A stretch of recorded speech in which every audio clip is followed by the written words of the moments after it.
ನಾವು ಕಳೆದ 2 ವರ್ಷದಿಂದ ಪುತ್ತೂರು ಶಾರದೋತ್ಸವವನ್ನು ಅತಿ ವಿಜೃಂಭಣೆಯಿಂದ ಆಚರಿಸಿಕೊಂಡು ಬರ್ತಾ ಇದ್ದೇವೆ. ಅದರಲ್ಲಿ ಆ ಶಾರದೋತ್ಸವ ವಿಜೃಂಭಣೆಯಿಂದ ಆಚರಣೆ ಆಗಬೇಕಿದ್ರೆ ಮಾಧ್ಯಮ ಮಿತ್ರರ ಪೂರ್ಣ ಪ್ರಮಾಣದ ಸಹಕಾರ ಹಾಗೂ ಸಮಾಜದ ಹಿಂದೂ ಬಾಂಧವರ ಸಹಕಾರ, ಅದರೊಟ್ಟಿಗೆ ಈ ಸಮಿತಿಯ ಸದಸ್ಯರು ಎಲ್ಲ ಸೇರಿಕೊಂಡು ನಾವು 2 ವರ್ಷದಿಂದ ಭಾರಿ ವಿಜೃಂಭಣೆಯಿಂದ ಪುತ್ತೂರು ಶಾರದೋತ್ಸವನ ಒಂದು ಮಾದರಿ ಶಾರದೋತ್ಸವವನ್ನಾಗಿ ಮಾಡ್ಕೊಂಡು ಬಂದಿದ್ದೇವೆ. ಈ ವರ್ಷದ ಶಾರದೋತ್ಸವದ ಕಾರ್ಯಕ್ರಮ ಕೂಡ ಭಾರಿ ಅತಿ ವಿಜೃಂಭಣೆಯಿಂದ ನಡೆಯಲಿಕ್ಕೆ ನಾವು ಪೂರ್ವ ತಯಾರಿಯನ್ನು ಮಾಡಿಕೊಂಡು ಇವತ್ತು ಸಮಾಜದ ಭಗವದ್ಭಕ್ತರಿಗೆ ಈ ಕಾರ್ಯಕ್ರಮ ಯಾವ ರೀತಿಯಾಗಿ ಆಯೋಜನೆಗೊಂಡಿದೆ ಅನ್ನುವಂಥದ್ದು ಹೇಳುವುದಕ್ಕೋಸ್ಕರ ಒಂದು ಸಮಿತಿಯವರೆಲ್ಲ ಸೇರಿಕೊಂಡು ಒಂದು ಮಾಧ್ಯಮ ಮಿತ್ರರಿಗೆ ನಮ್ಮ ಸೂಚನೆಯನ್ನು ನೀಡ್ತಿದ್ದೇವೆ. ಕಾರ್ಯಕ್ರಮದ ರೂಪುರೇಷ ಯಾವ ರೀತಿ ಇದೆ ಅಂತೇಳಿದರೆ, ಇದೇ ಬರುವ 22ನೇ ತಾರೀಕಿನಂದು ನವರಾತ್ರಿ ಉತ್ಸವ ಪ್ರಾರಂಭವಾಗ್ತದೆ. ಆ ದಿವಸದಿಂದ ಕೆಲವೊಂದು ದಿವಸದಲ್ಲಿ ಧಾರ್ಮಿಕ ಕಾರ್ಯಕ್ರಮಗಳು ಹಾಗೆ ಮಂದಿರದಲ್ಲಿ ಪೂಜಾ ಪುರಸ್ಕಾರಗಳೆಲ್ಲ ನಡೆಯಲಿಕ್ಕಿದೆ. ಇದರೊಟ್ಟಿಗೆ ವಿಶೇಷವಾಗಿ 29ನೇ ತಾರೀಕು ಸೋಮವಾರ ಶಾರದೆಯ ವಿಗ್ರಹ ಪ್ರತಿಷ್ಠಾ ಕಾರ್ಯಕ್ರಮ ನಡೆಯಲಿಕ್ಕಿದೆ. ಅದು ಭಾರಿ ವಿಜೃಂಭಣೆಯಿಂದ ನಡೆಯುತ್ತದೆ. ಅದರ ಮಾರನೇ ದಿವಸ ಶಾರದಾ ಭಜನಾ ಮಂದಿರದಲ್ಲಿ ಲೋಕ ಕಲ್ಯಾಣಾರ್ಥವಾಗಿ ಸಾರ್ವಜನಿಕವಾಗಿ ಮಹಾಚಂಡಿಕಾ ಯಾಗವನ್ನು ಹಮ್ಮಿಕೊಂಡಿದ್ದೇವೆ. ಅದರಲ್ಲಿ ಎಲ್ಲ ಭಗವದ್ಭಕ್ತರು ಅತಿ ಹೆಚ್ಚಿನ ಸಂಖ್ಯೆಯಲ್ಲಿ ಭಾಗವಹಿಸಿ ಆ ಜಗನ್ಮಾತೆಯ ಪೂಜಾ ಕಾರ್ಯಕ್ರಮದಲ್ಲಿ ಭಾಗವಹಿಸಿ ಕಾರ್ಯಕ್ರಮವನ್ನು ಯಶಸ್ವಿ ಮಾಡಿಕೊಡಬೇಕಂತ ಈ ಮೂಲಕ ಕೇಳಿಕೊಳ್ತಿದ್ದೇವೆ. ಅದರೊಟ್ಟಿಗೆ ನಡೆಯುವಂಥ ಎಲ್ಲ ಧಾರ್ಮಿಕ ಕಾರ್ಯಕ್ರಮದಲ್ಲಿ ಪುತ್ತೂರಿನ ಭಗವದ್ಭಕ್ತರು ಸಹಕಾರ ಕೊಡಬೇಕು. ಎಲ್ಲರೂ ಆ ಕಾರ್ಯಕ್ರಮದಲ್ಲಿ ಭಾಗವಹಿಸಿ ಆ ಜಗನ್ಮಾತೆಯ ಪೂರ್ಣ ಪ್ರಮಾಣದ ಪ್ರಸಾದವನ್ನು ಸ್ವೀಕಾರ ಮಾಡಬೇಕಂತ ಈ ಮೂಲಕ ಕೇಳ್ಕೊಳ್ತಾ, ಅದರೊಂದಿಗೆ ನಾವು ಶಾರದಾ ಭಜನಾ ಮಂದಿರದಲ್ಲಿ ಶಾರದೆಯ ಶೋಭಾಯಾತ್ರೆಯನ್ನು 2ನೇ ತಾರೀಕಿಗೆ ನಾವು ಬೊಳುವಾರು ವೃತ್ತದಿಂದ ಚಾಲನೆ ಮಾಡಲಿಕ್ಕಿದ್ದೇವೆ. ಅದರೊಟ್ಟಿಗೆ ಈ ವರ್ಷ ವಿಶೇಷವಾಗಿ ಬೊಳುವಾರಿನಲ್ಲಿ ಸೇರಿರುವಂಥ ಜನರಿಗೆ ಒಂದು ಆಕರ್ಷಣೆಯಾಗಿ ಒಂದು 3 ಗಂಟೆಗೆ ಒಂದು ಭಕ್ತಿ ಸಂಗೀತ ರಸಮಂಜರಿ ಕಾರ್ಯಕ್ರಮವನ್ನು ಹಮ್ಮಿಕೊಂಡಿದ್ದೇವೆ. ಅದು ಸಾಯಂಕಾಲ 3 ಗಂಟೆಗೆ ಅಲ್ಲಿ ಪ್ರಾರಂಭವಾಗ್ತದೆ. ಅದು 4:15 ಗಂಟೆ ತನಕ ನಿರಂತರವಾಗಿ ನಡೆಯಲಿಕ್ಕಿದೆ. ಅದರೊಟ್ಟಿಗೆ ಈ ವರ್ಷವೂ ಅಷ್ಟೇ, ನಾವು ಕಳೆದ ವರ್ಷ ಯಾವ ರೀತಿ 5 ಗಂಟೆಗೆ ಆ ಕಾರ್ಯಕ್ರಮವನ್ನು ಆಯೋಜನೆ ಮಾಡಿದ್ದೇವೆ, ಈ ವರ್ಷವೂ 5 ಗಂಟೆಗೆ 5 ನಿಮಿಷ ಮುಂಚಿತವಾಗಿ ಆ ಶೋಭಾಯಾತ್ರೆಯನ್ನು ಚಾಲನೆ ಮಾಡಲಿಕ್ಕೆ ಆಯೋಜನೆಯನ್ನು ಮಾಡಿಕೊಂಡಿದ್ದೇವೆ. ಆ ಕಾರ್ಯಕ್ರಮದಲ್ಲಿ ನಮ್ಮ ಪುತ್ತೂರಿನ ಹೆಮ್ಮೆಯ ಶಾಸಕರಾದಂಥ ಸನ್ಮಾನ್ಯ ಅಶೋಕ್ ಕುಮಾರ್ ರೈ ಅವರು ಶಾರದಾ ಮಾತೆಗೆ ಪುಷ್ಪಾರ್ಚನೆಯನ್ನು ಮಾಡಲಿಕ್ಕಿದ್ದಾರೆ.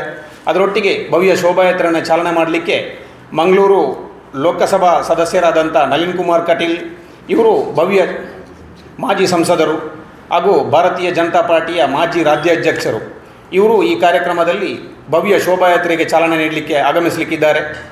ಇದರೊಟ್ಟಿಗೆ ಎಲ್ಲ ಭಗವದ್ಭಕ್ತರು, ಸಮಾಜದ ಗಣ್ಯ ವ್ಯಕ್ತಿಗಳು, ಎಲ್ಲ ಹಿಂದೂ ಮುಖಂಡರುಗಳು ಈ ಕಾರ್ಯಕ್ರಮದಲ್ಲಿ ಭಾಗವಹಿಸಲಿಕ್ಕಿದ್ದಾರೆ. ಅದರೊಟ್ಟಿಗೆ ನಮಗೆ ವಿಶೇಷವಾಗಿ ಈ ವರ್ಷ ಏನಂತೇಳಿದರೆ, 2 ವರ್ಷದಿಂದಲೂ ಪುತ್ತೂರು ಮಹಾಲಿಂಗೇಶ್ವರ ದೇವರ ವ್ಯವಸ್ಥಾಪನಾ ಸಮಿತಿಯ ಸದಸ್ಯರು, ಅಧ್ಯಕ್ಷರ ಸಹಕಾರದಿಂದ ಎಲ್ಲ ಕಾರ್ಯಕ್ರಮ ವಿಶೇಷವಾಗಿ ಭಾರಿ ಅದ್ದೂರಿಯಿಂದ ನಡೀತಾ ಬರ್ತಿತ್ತು.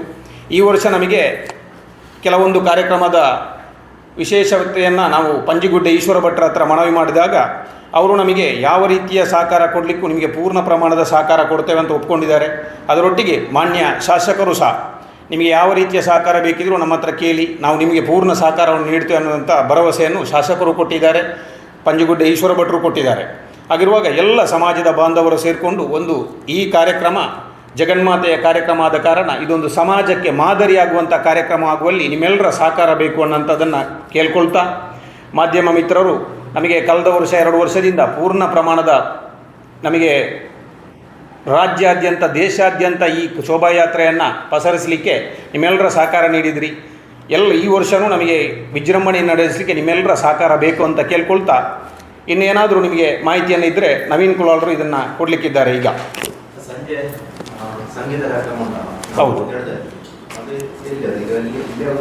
ಬುಳ್ಳುವರ್ ಸರ್ಕಲಲ್ಲಿ ಹೌದು ರೋಡಲ್ಲಿ ಏನಿಲ್ಲ. ಡಿ ಜೆ ಮತ್ತು ಪಟಾಕಿಯನ್ನು ಕಳೆದ 3 ವರ್ಷಕ್ಕೆ ಮೊದಲೇ ನಾವು ನಿಷೇಧ ಮಾಡಿದ್ದೇವೆ. ಅದು ವಿಶೇಷವಾಗಿ ಈ ವರ್ಷ ಕೂಡ ಅದು ಹೇಗೂ ನಿಷೇಧ ಆಗಿದೆ. ಅದರಿಂದ ಡಿ ಜೆ ಇಲ್ಲ, ಪಟಾಕಿ ಇಲ್ಲ ಮತ್ತು ನಾಸಿಕ್ ಬ್ಯಾಂಡ್ಗಳನ್ನು ಕೂಡ ನಾವು ಅಬ್ಬರದಲ್ಲೇ ಯೂಸ್ ಮಾಡ್ತಾ ಇಲ್ಲ. ಶೋಭಾಯಾತ್ರೆ ಸಂಪೂರ್ಣವಾಗಿ ಸಾಂಸ್ಕೃತಿಕವಾದಂಥ ಒಂದು ಮೆರವಣಿಗೆಯಾಗಿ ಅದು ಕಂಗೊಳಿಸಲಿಕ್ಕಿದೆ. ಮತ್ತು 3 ಗಂಟೆಗೆ ಸರಿಯಾಗಿ ಬೊಳುವಾರು ವೃತ್ತದಲ್ಲಿ ಅಂದರೆ ಸಾರ್ವಜನಿಕರಿಗೋಸ್ಕರ ನಾವು ಒಂದು ಸಂಗೀತ ಭಕ್ತಿ ಸಂಗೀತ ರಸಮಂಜರಿಯನ್ನು ಆಯೋಜನೆ ಮಾಡಿದ್ದೇವೆ. 4:15ಗೆ ಸರಿಯಾಗಿ ಅದು ಸಂಗೀತ ನಿಲ್ತದೆ. ಆ ನಂತರ ಉದ್ಘಾಟನಾ ಪ್ರಕ್ರಿಯೆಗಳು ಆರಂಭಗೊಳ್ತದೆ. ಅಲ್ಲ, ಅಂದರೆ ಅದನ್ನು ಕೂಡ ನಾವು ಇದರಲ್ಲಿ ಅಳವಡಿಸ್ತಾ ಇಲ್ಲ. ಸಂಪೂರ್ಣವಾಗಿ ಒಂದು ಸಾಂಸ್ಕೃತಿಕ ಕಾರ್ಯಕ್ರಮವಾಗಿ ಅದನ್ನು ಈ ಕಾರ್ಯಕ್ರಮದಲ್ಲಿ ಇಲ್ಲ ನಾಸಿಕ್ ಬ್ಯಾಂಡ್ ಇಲ್ಲ. ಮತ್ತೊಂದು ವಿಶೇಷ ಅಂತ ಹೇಳಿದರೆ, ನಿಮಗೆ ಇನ್ನೊಂದು ಪ್ರೆಸ್ ಮೀಟಲ್ಲಿ ನಾವು ಶೋಭಾಯಾತ್ರೆಯ ರೂಪುರೇಷೆ ಯಾವ ರೀತಿ ಇದೆ ಅಂತೇಳಿ ಅದನ್ನು ಹೇಳ್ತೇವೆ. ಈ ವರ್ಷ ಕಳೆದ ವರ್ಷ ಕರ್ನಾಟಕ ಮತ್ತು ಕೇರಳದ ಕಲಾ ತಂಡಗಳು ಮಾತ್ರ ಭಾಗವಹಿಸಿತ್ತು. ಈ ವರ್ಷ ಆಂಧ್ರ ಪ್ರದೇಶದ ಗುಂಟೂರು ಅನ್ನುವಂಥ ಒಂದು ಜಾಗದಿಂದ ಕಲಾ ತಂಡಗಳು ಬರಲಿಕ್ಕಿದೆ. ಅದು ವಿಶೇಷವಾಗಿ ಈ ವರ್ಷ ಆಕರ್ಷಣೆ ಮಾಡಲಿಕ್ಕಿದೆ.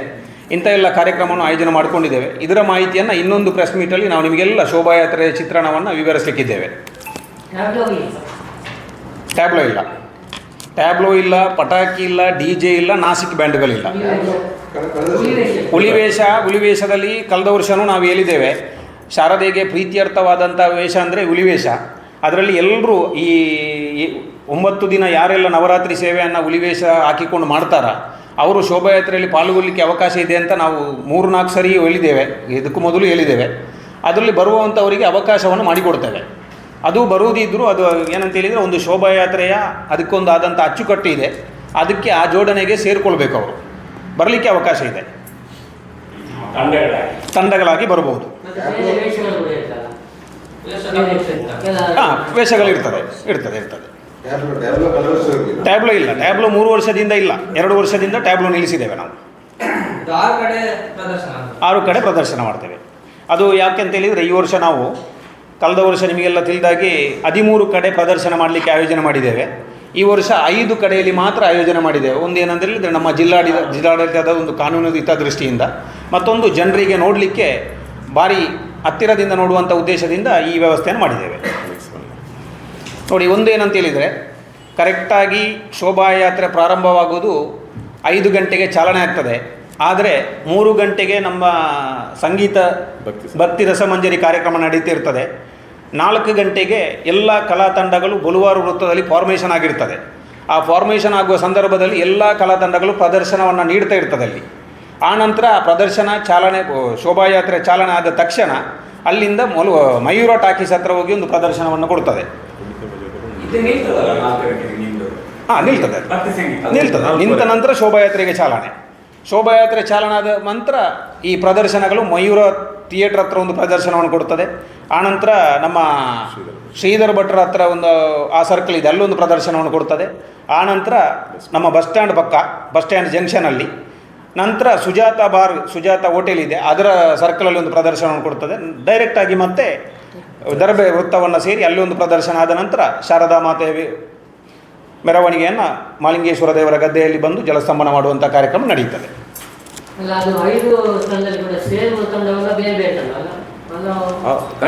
ಇರುವಂಥ ಎಲ್ಲ ತಂಡಗಳು ಅಲ್ಲಿ ಒಂದೊಂದು ಪ್ರದರ್ಶನವನ್ನು ಕೊಡ್ತಾರೆ. ಅಲ್ಲಂದರೆ ಕಲಾ ತಂಡಗಳು ಸಾಧಾರಣ ನಿಮಗೆ ಒಂದು ಕಡಿಮೆ ಪಕ್ಷ ಒಂದು 16ರಿಂದ 17 ಕಲಾ ತಂಡಗಳು ಭಾಗವಹಿಸಲಿಕ್ಕಿದೆ ಅದರಲ್ಲಿ. ಇಲ್ಲ, ನಾವು ಏನಂತ ಹೇಳಿದರೆ 5 ಗಂಟೆಗೆ ಶುರುವಾದರೆ ನಮ್ಮ ಈ ವರ್ಷದ ಒಂದು ನಿರೀಕ್ಷೆ ಏನಂತ ಹೇಳಿದರೆ 9:30 ಗಂಟೆಗೆ ದರ್ಬೆ ವೃತ್ತವನ್ನು ತಲುಪಲಿಕ್ಕೆ ಆ ರೀತಿಯಾಗಿ ಆಯೋಜನೆ ಮಾಡಿಕೊಂಡಿದ್ದೇವೆ ನಾವು. ಒಂದು 10 ನಿಮಿಷ 15 ನಿಮಿಷ ಕಾಲಾವಕಾಶ ಬೇಕಾಗ್ತದೆ ಒಂದೊಂದು ಸರ್ಕಲಲ್ಲಿ ಬೇಕಾಗ್ತದಲ್ಲ. ಹೌದು. ಮತ್ತು 29ರಿಂದ 30 ಅಂದರೆ 1ನೇ ತಾರೀಕಿನವರೆಗೆ ಭಜನಾ ಮಂದಿರದಲ್ಲಿ ಸಾಂಸ್ಕೃತಿಕ ಕಾರ್ಯಕ್ರಮಗಳಿದೆ ಸಂಜೆ 5:30 ನಂತರ. ಈಗ ಒಂದು ಪ್ರಶ್ನೆ ಕೇಳಬೇಕು ಅಂತ ಅನಿಸ್ತಾ ಇದೆ. ಇದರ ಅಧ್ಯಕ್ಷರಾಗಿ ಯಾರ ಇದ್ದದ್ದು? ಶಾರದಾ ಭಜನಾ ಮಂದಿರದ ಅಧ್ಯಕ್ಷರಾಗಿ ಆಗಿದ್ದು ಹಿಂದೆ? ಮುಂಚೆ ನೋಡಿ, ಇದಕ್ಕೆ ಮುಂಚೆ ಅಧ್ಯಕ್ಷರಾಗಿ PG ಜಗನ್ನಿವಾಸರಾವ್ ಇದ್ದರು. ಆ ಸಂದರ್ಭದಲ್ಲಿ ನಾನು ಗೌರವಾಧ್ಯಕ್ಷನಾಗಿದ್ದೆ. ಈಗ ನೀವು ಅದರ ಬಗ್ಗೆ ಏನು ಕೇಳಲಿಕ್ಕಿದ್ದೀರಿ ಅಂತ, ಅಧ್ಯಕ್ಷರಾಗಿದ್ದೀರಿ ಅಂತ ಹೇಳಿದರೆ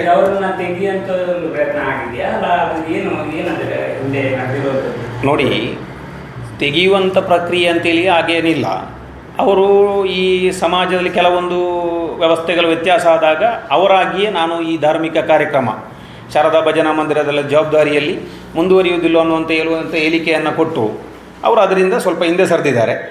ಅದರ ನಂತರ ನಾವು ಸಮಿತಿಯ ಸದಸ್ಯರನ್ನು ಕರೆದ ನಂತರ ನಾವೊಂದು ಸಮಿತಿಯನ್ನು ರಚನೆ ಮಾಡಿ ಅಧ್ಯಕ್ಷ ಸ್ಥಾನವನ್ನು ನಾನು ವಹಿಸಿಕೊಂಡಿದ್ದೇನೆ.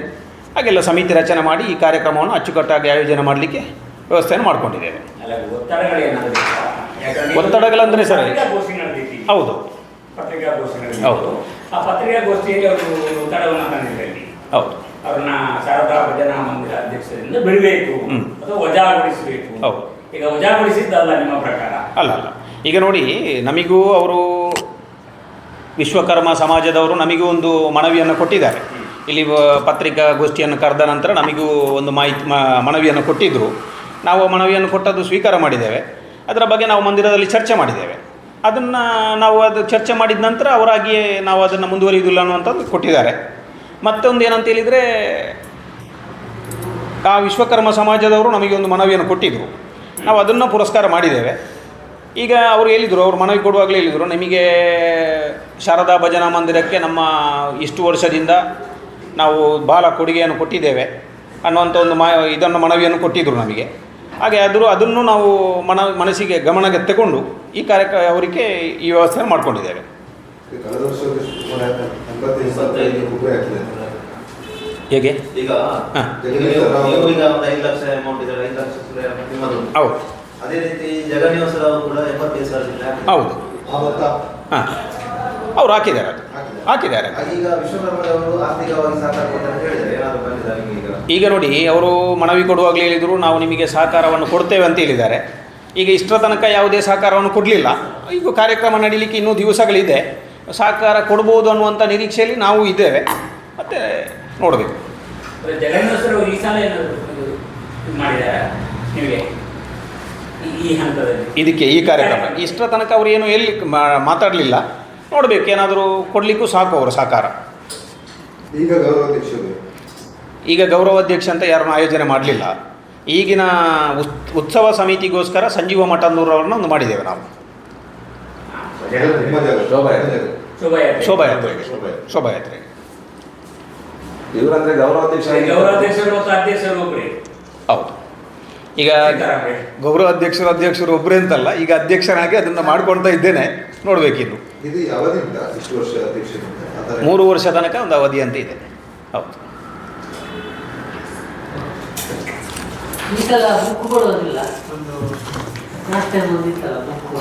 ಈಗ ಒಂದು ಏನಂದರೆ ಸರ್, ನಾವು ಈ ಸರಿ ಏನು ಮಾಡಿದ್ದೇವೆ ಅಂತ ಹೇಳಿದರೆ, ಕೆಲವೊಂದು ವ್ಯವಸ್ಥೆಯಲ್ಲಿ ತುಂಬ ಬದಲಾವಣೆಯನ್ನು ಮಾಡಿಕೊಂಡಿದ್ದೇವೆ. ಈ ಒಂದನೇದೇಳಿಗೆ ಏನೆಂದು ಹೇಳಿದರೆ, ಖರ್ಚು ವೆಚ್ಚದಲ್ಲಿ ತುಂಬ ಕಡಿಮೆ ಮಾಡಬೇಕನ್ನುವಂಥ ಉದ್ದೇಶದಿಂದ ಕೆಲವೊಂದು ವ್ಯವಸ್ಥೆಯನ್ನು ಕೈಬಿಟ್ಟಿದ್ದೇವೆ. ಅದನ್ನೆಲ್ಲ ಮಾಡಲಿಕ್ಕೆ ಇದೆ. ಯಾವಾಗ ಅಂತೇಳಿದರೆ, ನಾವು ಇಷ್ಟರ ತನಕ ನೆನೆಸಿದ್ದೇನೆ ಅಂತೇಳಿದರೆ, ಒಂದು ಶಾರದೆಯ ಭವ್ಯ ಭಜನಾ ಮಂದಿರ ನಿರ್ಮಾಣ ಆಗಬೇಕು ಅಂತ ನಮ್ಮೊಂದು ಕನಸು ಉಂಟು. ಅದು ಎಲ್ಲ ಆದ ನಂತರ ಮತ್ತೆ ಕಾರ್ಯಕ್ರಮದಲ್ಲಿ ಯಾವ ರೀತಿಯೆಲ್ಲ ಜೋಡಣೆ ಮಾಡಬೇಕಂತ ಇದೆ. ಹಾಗೆ